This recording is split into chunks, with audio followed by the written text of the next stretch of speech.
Hello and welcome to the Brain Break series by Yoga Sangha. Today we will be exploring a new style of meditation called loving kindness meditation or Metta meditation. So, for today's lecture discussion, we will be exploring what it does, how meditation and yoga affects our nervous system, and how this relates to self-care practice. And so after this lecture, we will then do a sitting practice. All right. So for today's topic, we want to understand why we do what we do. And so we dive into yoga as a neuroscience. So, yoga is neuroscience, and neuroscience is the study of the nervous system, and it is connected to the different parts of our body. And when our nervous system is balanced, all our different systems benefit from it. Systems such as circulatory, respiratory, digestive, among others. And so, a quick test of how our nervous system affects our breathing and vice versa is to check in with our breath. And so, we can regulate our nervous system through our breath. For younger students, I would tell them that our breath is like our superpower. It's always with us. We don't need to remember it, to pack it, and bring it with us. When we talk about our parasympathetic and sympathetic nervous system, we can visualize them as brakes and accelerators. In a state of balance, our parasympathetic nervous system, the brakes, dominates, and our accelerator, our sympathetic nervous system, is ready to come to the foreground when we need to respond to a threat. However, with so much overwhelm and stress in our lives, our nervous system can oftentimes be dysregulated. When there's a stressor, our amygdala, the almond shaped part in our brain, tells us that, hey, there's a threat.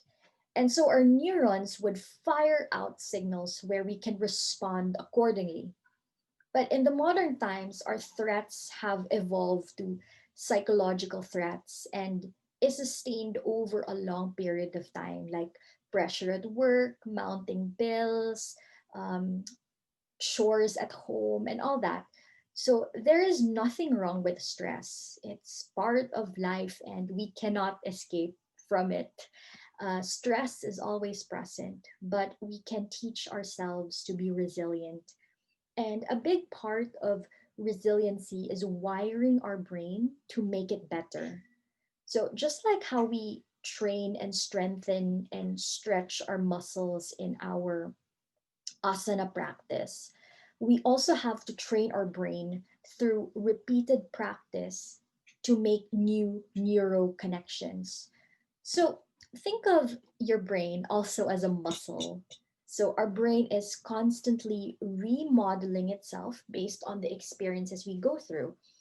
And so today's meditation sitting is one of the tools that we can use to stimulate specific nerves in our brain. When we stimulate them repeatedly, we strengthen those neural connections that make new pathways. So when our nervous system is regulated and new pathways are built, what does this mean for our brain? There's a lot of research done on the benefits, but what is helpful in relation to our sitting practice is that we allow space for ourselves to create insight, clarity, wisdom, and creativity that we can bring to our everyday life. And yoga is one of the vital tools for self care to help regulate our nervous system. Whether we are practicing asanas as a form of moving meditation, or we're practicing other forms of mindfulness practice like mindful eating and consumption, what we see on TV, what we hear, the conversations that we carry with other people. There's also mindfulness involved there, mindful walking, and various sitting meditation styles. Just a note on mindfulness, it may not necessarily be that you can only be mindful in a meditation state where you're sitting down. The conditions of your room are ideal, where there's less disturbance or loud noises, so you're just by yourself and you're with your breath. But mindfulness happens also when we are commuting, when we're driving, when we're walking, we're taking a walk, we're eating. What we hear, the things that our eyes also consume. So it really involves the five senses: what our eyes consume, what our ears, our nose consume, our mouth. Mindfulness in eating means, are we, when we eat, are we savoring the food that we're eating?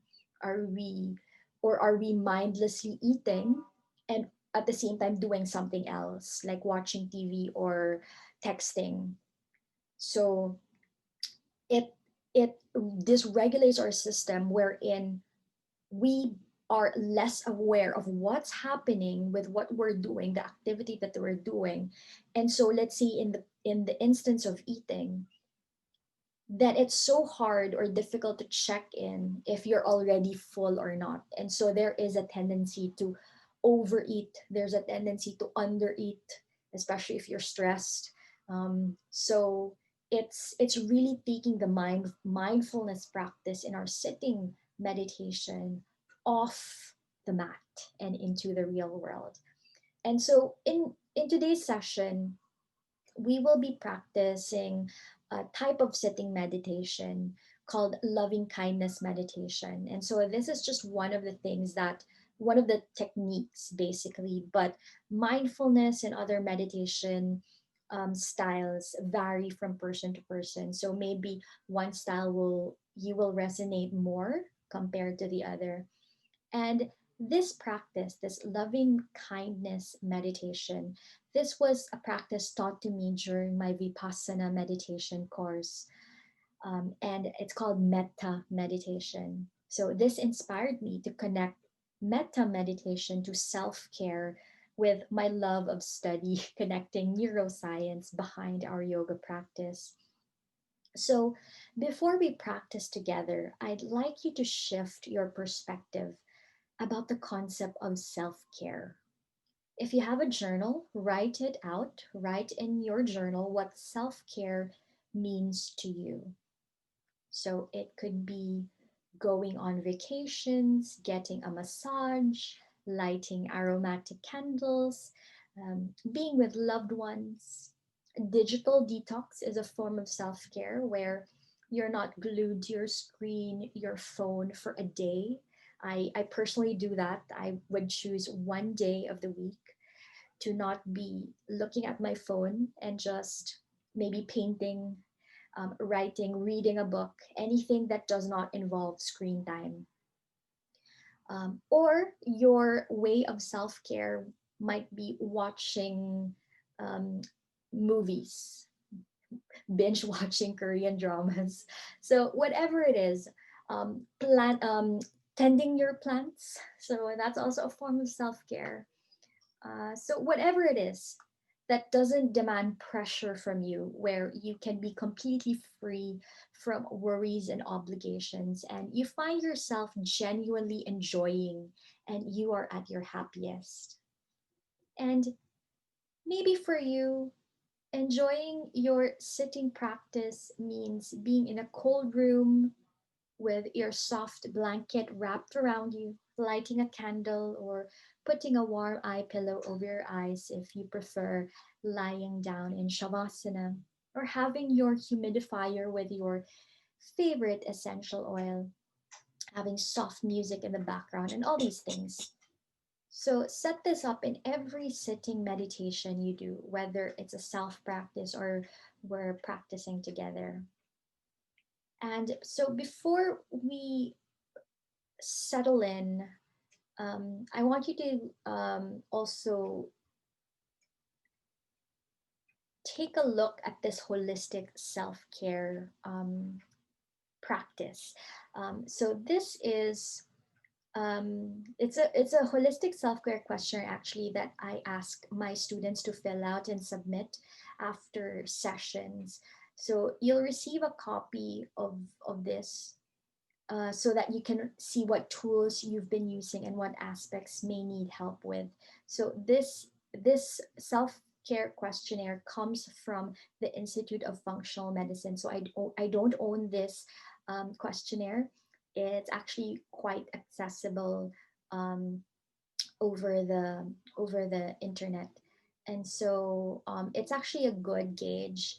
And so you can list down the top self-care practices that you do, or a new practice that interests you, that gets you into the habit of doing it frequently, because that's the most important thing, something that you enjoy doing, and it can slide in well in your daily routine, that it does not become, or it doesn't feel like a chore, that adds stress to you. So you can bring that with you for the next session, when we practice another type of meditation. And so let's begin.